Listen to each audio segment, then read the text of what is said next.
Amy Schumer. If ever there was a celebrity destined for a crash and burn episode, it was her. Just a few years ago, she was one of the most popular female comedians of all time, with a string of successful stand-up tours, movie deals, Netflix specials, endorsements, fawning magazine articles, and all the apparatus of the Hollywood industrial complex behind her. A woman who was not only theoretically funny and a box office draw, but an outspoken feminist and activist who somehow managed to position herself behind every major trend and movement that looked to be gaining traction. But it turns out that Amy Schumer's towering empire was built on a shaky foundation of stolen material, questionable talent, high-profile controversies, a massively inflated ego, box office flops, and extremely shitty personal conduct. And eventually, it all came crashing down in the kind of slow-motion train wreck that was less a spectacular implosion and more like death by 1,000 cuts. So join me, your humble drinker, as we explore Crash and Burn, the Amy Schumer story. Schumer was born in 1981 in New York's Upper East Side, the daughter of wealthy Jewish and Protestant parents. Her dad ran a successful furniture business, and the family enjoyed a pretty cushy life for much of Amy's childhoods. The good times weren't to last though. The business eventually went bankrupt when she was 9, and her parents divorced a couple of years later. Oh wow, another troubled celebrity whose parents divorced at a young age. What are the odds, eh? Anyway, Amy soon discovered an interest in the performing arts and ended up studying theatre in college before eventually drifting into comedy. By the mid-2000s, she was a regular on the New York stand-up circuit, and in 2007, she made it to 4th place on the reality show Last Comic Standing, where she impressed the judges with her mixture of dark, raunchy humour and ironic self-reflection. Positioned as a young up-and-coming talent with a sharp edge, she was soon booking guest roles in shows like 30 Rock, Curb Your Enthusiasm, and Girls, but Amy had her sights set on bigger things. Her 2012 comedy special, Mostly Sex Stuff, was what really put her on the map as a major player, and it basically set the tone for her entire sense of humour going forward. Crude, dark, self-deprecating, and weirdly obsessed with the workings of her own body. Oh my goodness, a female comedian whose entire act revolves around sex and dating. Whatever will they think of next? I mean, personally, watching an out-of-shape 30-something New Yorker spending 2 hours talking about what her vagina looks and smells like sounds about as funny as a cancer diagnosis, but each to their own, I guess. Comedy truly is subjective, and somehow, hers was working, big time. Amy was soon being positioned as the next big thing, more edgy and daring than her contemporaries, willing to push boundaries and make fun of herself, and pretty soon, she made the transition from guest star to movie star. 2015's Trainwreck, where she played a drunken, promiscuous party girl that was basically just a toned-down version of herself, was well received by critics and went on to make $140 million at the box office against a $35 million budget. By now, Amy was riding high with a string of successful comedy shows, TV appearances, favourable news coverage, and a promising film career. What could possibly go wrong? Well, quite a lot as it turned out. The warning signs were there as early as 2011 during the roast of Charlie Sheen, where she made a joke about the recent death of Ryan Dunn in front of his best friend Steve-O, and well, it didn't exactly go down like she hoped. And I know you must have been thinking it could have been me, and I know we were all thinking, why wasn't it?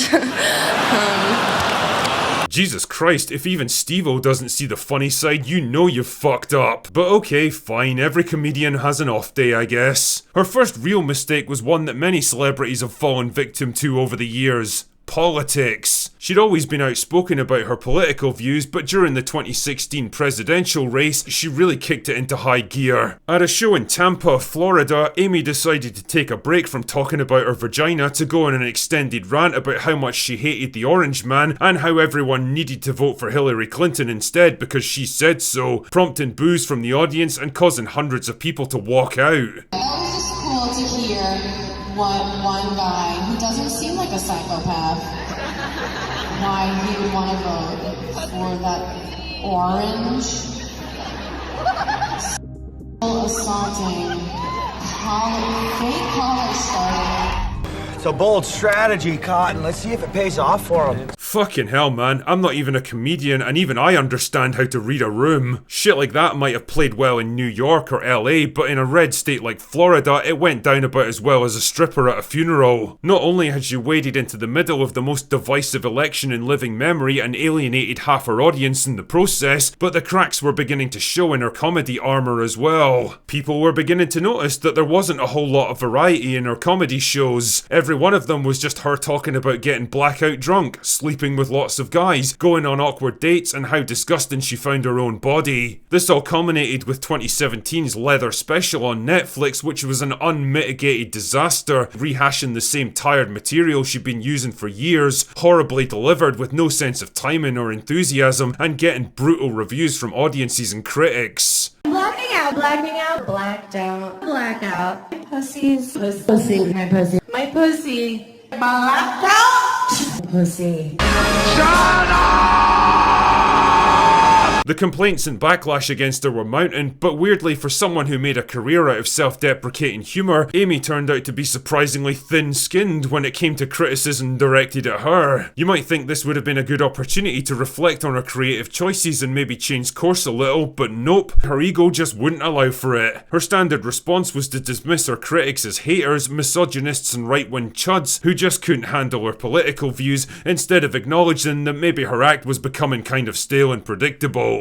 She was also remarkably tetchy about the body she'd spent so long making fun of. After spending years advocating for more plus-sized women in media, Glamour magazine rewarded her by including her in their Chic at Any Size article, which caused her to get all pissy at the implication she was overweight. I mean, no offense, but have you ever looked in a fucking mirror? You've also got to appreciate the irony there. Hey, there's nothing wrong with being plus-sized. In fact, it should be celebrated.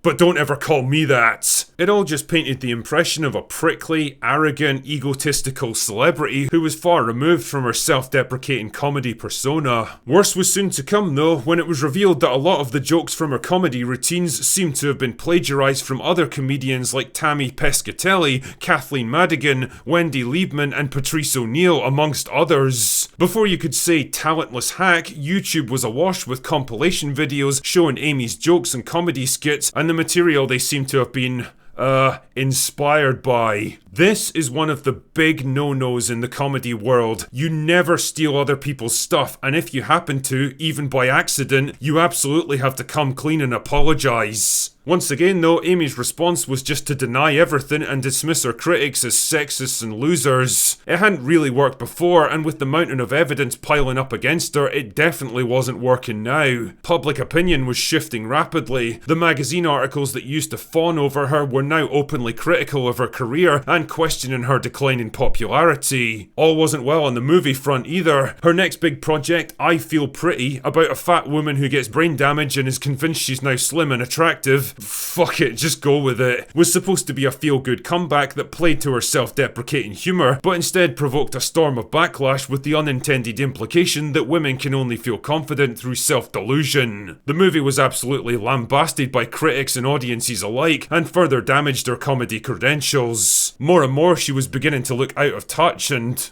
well, just not that funny anymore. Then there was the stuff that just made her look like a generally shitty human being, like willingly taking photos with fans on the street only to bitch about it later on social media to make herself seem like a victim of harassment, or openly bragging about sleeping with a guy who was so blackout drunk that he didn't even know what was happening to him. Flip the genders for a second there and just imagine how that must look.